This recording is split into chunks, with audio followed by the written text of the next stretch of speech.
Mabuhay mahal na. Available mango with alamang. So first sa ating gagawin ay kailangan natin ng mainit na kawali at ilalagay natin ang ating mantika sa mainit na kawali. At sunod naman po ay ilalagay natin ang ating bawang. At sunod naman ito ang ating napakaanghang na sili. At dadagdag tayo ng alamang.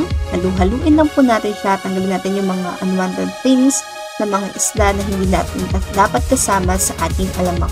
And nor cubes, baka naman. Okay, and then asukal, tansya-tansya lang po tayo sa tamis. Dapat po ay nagtatagpo ang ating tamis at anghang.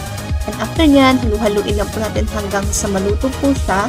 Dagdagan lang din po siya ng asukal if ever na kulang pa po yung ating tamis.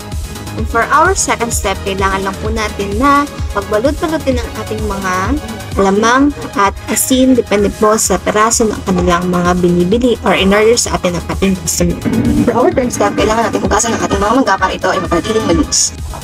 For our fourth step, kailangan natin i-collect ang ating mga orders through online and chat. Then, pagkatapos yan, repack na tayo ng ating mga orders. At meron po tayong order sa ICST na kailangan ay balat na bago dalhin sa kanila. And then, meron din po tayong order sa ating beloved school sa ating Minsu. At dyan po nagtatapos ang ating video. Thanks for watching!